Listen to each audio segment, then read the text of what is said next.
হুজুরাত, হুজুরাত শব্দের অর্থ কি বলেন? ঘর। হুজুরাত শব্দের অর্থ হলো ঘর, মানে ঘরের পরিবেশ। কিসের পরিবেশ? সূরাটির নাম রাখা হলো হুজরা।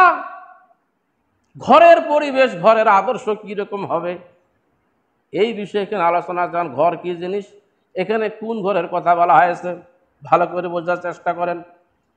আল্লাহ সুবহানাহু ওয়া তাআলা সব মানুষকে ডাক দেয় নাই।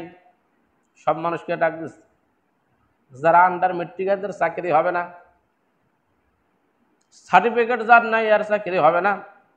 কিছু কিছু ক্ষেত্রে 18 বছর পার হবার হবে, তার মানে আপনার আইডি কার্ড লাগবে। আইডি কার্ড এখানে কিছু শর্ত থাকে কি থাকে না।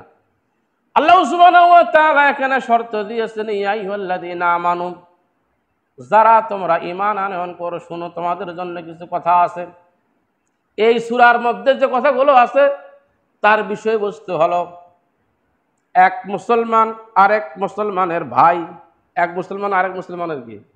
এক মুসলমান আরেক মুসলমানের কোনো ক্ষতি করবে না।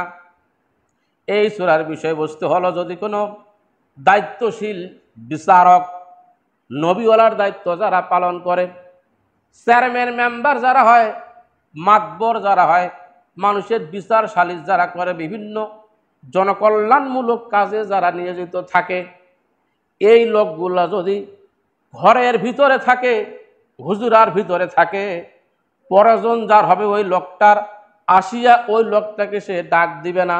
কি দিবে না? ততক্ষণ পর্যন্ত ডাক দিবে না যতক্ষণ না ওই লোকটা ঘর থেকে যা বাহির হয়। তার একটা আরামায়েশের দরকার আছে না নাই? কাপড় পরিবর্তন করার সুযোগ তাকে দেওয়া যাবে কি যাবে না? দিতে হবে না? আপনি পিছনে ডাক দিলেন। সমাজের মানুষ এই জিনিসগুলো বুঝে না। বুঝে? সূরা হুজুরায় এই কথাগুলো আছে। সূরা হুজুরার বিষয়বস্তু হলো বাজারে বসিয়া মানুষের ব্যাপারে নিন্দা জ্ঞাপন করা যাবে না। যদি করে তাদের অবস্থা কি হবে? যারা করবে না এরা আল্লাহর জান্নাতে যাবে। আলহামদুলিল্লাহ বলেন। ঠাট্টা বিদ্রুপ করে মানুষকে হেয় প্রতিপন্ন করে, তারপরে আপনার খারাপ নামে ডাক দেয়। খারাপ নামে, যে নামটা সহ্য করে না, নাম তুই যে বাটুয়া, তারপরে আপনার চেঙ্গু আছে না, এরকম আছে না। সেই জন্য আজকের নাম হলো আপনার ডাই না কি যেন, ডাই করে রাখে। ডাই যে কি জিনিস, ডাই ডাই বলে তো সরি, ডাই বলে তো একজন পাগল ছিল এলাকায়, ডাই মারা গেছে, তারপরে ওকে ডাই বলে ডাকে, হয়তো এটা সহ্য করে না। ইসলাম বলেছেন তাকে কু নামে ডাকা যাবে না। সূরা হুজুরায় এই কথাগুলো আছে। আদর্শ কাকে বলে? ছোট মানুষ বড় মানুষের সঙ্গে কিরকম আচরণ করবে, বড় মানুষ ছোট মানুষের সঙ্গে কিরকম আচরণ করবে, আত্মীয় হয় আরেক আত্মীয়র কিভাবে হক আদায় করবে, এই বিষয়ে বস্তুগুলো সূরা হুজুরাতের মধ্যে আছে। তাহলে এবার মনে করেন এই সূরাটা পড়ার দরকার আছে না নাই? কোরআন পড়ার দরকার আছে না নাই? সাধারণ মানুষের মাথায় এগুলো ঢুকবে না, তাদের মাথায় ঢুকবে যারা কোরআন পড়বে, যারা কোরআন যারা বোঝার চেষ্টা করবে। ঠিক কিনা? কোরআন হলো এমন একটা কমপ্লিট জীবন ব্যবস্থা, এখানে নাই এরকম কোনো জিনিস নাই, তার মানে সব আছে। আলহামদুলিল্লাহ বলেন। যারা কোরআন পড়ে এদেরকে আমরা হেয় প্রতিপন্ন করি, ছোট মনে করি, এ বোধহয় কিছুই জানে না। তামান জানে কিন্তু কয় না, সময় হলে কয়। ঠিক কিনা? কই না। পরিবেশ মেনটেন করি। কিছু লোক আছে বগর বগর করিয়ে কথাকে মনে হয় তামান জানে, প্রশ্ন করেন ফির কিছু কবার পারে না। আর চালাক সব জানে কিন্তু সমাজে আওয়াজ করে না। ঠিক কিনা? সূরাটার নাম কি? হুজুরা। আল্লাহ ইমানদারদেরকে ডাক দিয়ে বললেন, ও ইমানদারেরা, লা তুকাদ্দিমু, তোমরা অগ্রসর হইও না। বাধা দিল। কি দিল ভাইজান? কি দিছে? আদেশ নিষেধ কোরআনে আছে না নাই? আদেশ নিষেধ আছে। আল্লাহ বলেছেন, আমানু, যারা তোমরা ঈমান আনয়ন করেছো। আমরা কি এখানে সবাই ঈমান আনয়ন করছি? আল্লাহর উপরে কি আমাদের বিশ্বাস আছে না নাই? রাসূল আমাদের নেতা কিনা? আখিরাত বলতে একটা সময় আছে কি নাই? আছে না? জান্নাত জাহান্নাম এগুলোকে আমরা বিশ্বাস করি কিনা? করি তো ভাই। করি তো। এইবার বলতেছে যারা তোমরা বিশ্বাস করো তোমাদের বিশ্বাসের এইবার পরীক্ষা হবে। কি হবে? তোমাদের বিশ্বাসের এইবার পরীক্ষা হবে। এই পরীক্ষায় যদি পাস করতে পারো তারা তোমরা আমানু ঈমান আনয়ন করেছো, আলহামদুলিল্লাহ বলেন। 1 বছর পর পর পরীক্ষা হয় কি হয় না? ক্লাস 2 থেকে 3-তে উঠতে 1 বছর টাইম লাগে না? 3 থেকে পরে উঠতে 1 বছর। প্রতি ক্লাসের ডিস্টেন্স হলো 1 বছর করে, 1 ইয়ার, 1 বছর করে আস্তে আস্তে উঠতে হয়। বাংলাদেশের মুসলমানদের ইমানের পরীক্ষা হয় 5 বছর পর পর। কয় বছর পর পর? কথা কয় না। কয় বছর পর পর? যারা ইমানে পাস করবে, যারা এই পরীক্ষায় পাস করবে, এরা হবে আসল ইমানদার। লা তুকাদ্দিমু, তোমরা সামনে যাইও না, অগ্রসর হইও না, বাইনা ইয়াদাইল্লাহি ওয়া রাসূলিহি, আল্লাহ এবং রাসূলের সীমা রেখার বাইরে। আলহামদুলিল্লাহ বলেন। আল্লাহ এবং রাসূলের সীমা রেখার বাইরে তোমরা যাবা না। এখন আল্লাহ এবং রাসূলের সীমা রেখা কি? আল্লাহর দেওয়া জীবন বিধান, রাসূলের তরিকার উপরে সিদ্ধান্ত একটা আছে না নাই? সিস্টেমে একটা আছে না নাই? এইটার বাহিরে যারা যাবে, সীমা যারা লঙ্ঘনকারী হবে, এরা ইমানদার নয়।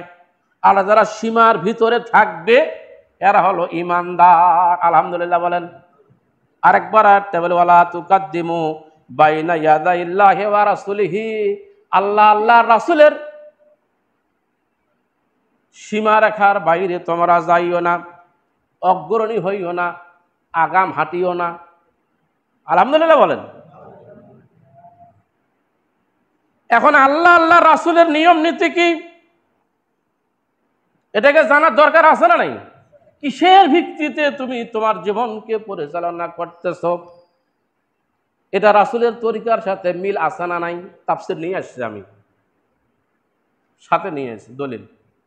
মিল আছে না নাই? তোমার কাজটা করার সময় করার ব্যাপারে আল্লাহর মতামতের ভিতরে না বাহিরে, সীমারেখার ভিতরে না বাহিরে। যদি সীমারেখার বাইরে চলে যাও তোমরা ক্ষতিগ্রস্ত হবে, আর সীমারেখার ভিতরে যদি থাকো তাহলে তোমরা হল আমানু, তোমরা আসল ইমানদার। আলহামদুলিল্লাহ। আগে জাদু খেলা আসতো, জাদু ভেলকি, এখন এগুলো নাই। এলাকার মানুষ খুব সজাগ হয়েছে। এই জাদু খেলা দেখাবে, তারপরে আপনার বানর খেলা, সাপ খেলা আছে না এরকম? হ্যাঁ, তাই সাপ খেলা খেলাইতে দিয়া হুজুর আইসেন, বহুদিন পরে আইসেন, ভিতরে আইসেন।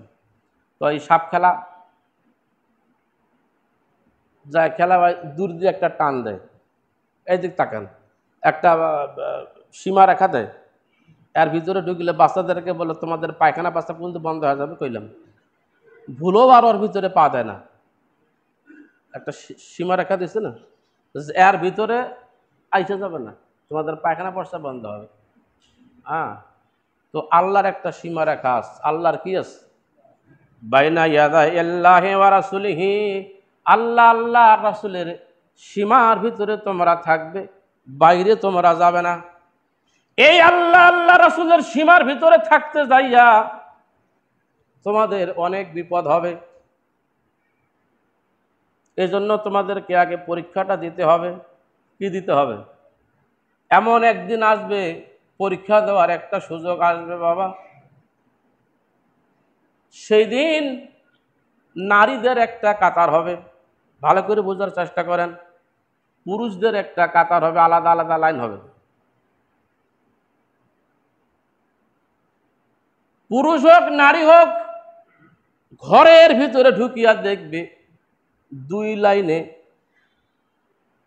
লোক বসা, একদিকে পুরুষ একদিকে মহিলা বসা আছে।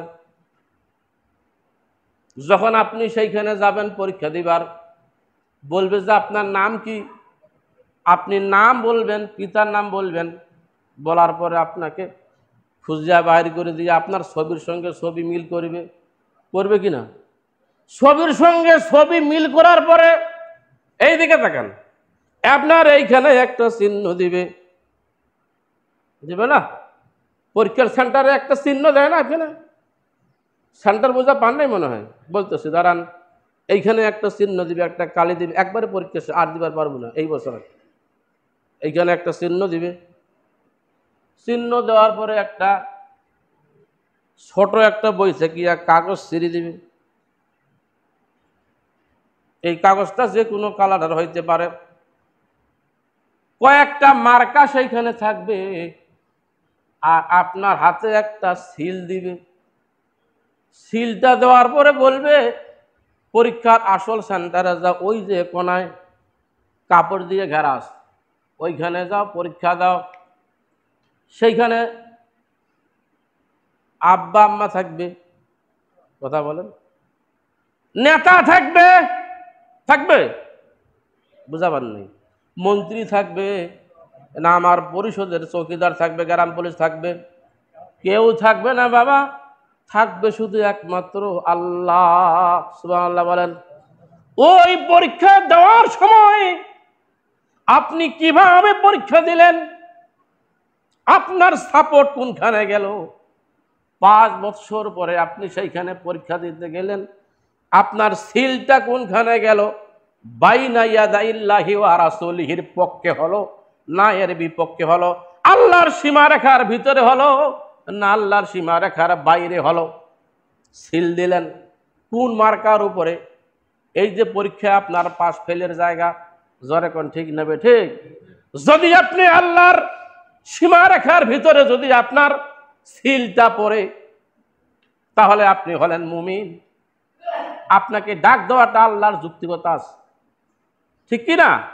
আর যদি আপনি সীমারেখার বাইরে যান, জীবনে যত কিছু আপনি করেন না কেন, সিজদা দিতে দিতে মসজিদের টাইলস যদি ভাঙ্গিও যায়, প্রতি বছরে বছর হজ করিবার যায় যদি আপনার হজরে আসাদ চুমক দিয়া যা খায়াও ফেলান, লাভ হবে না।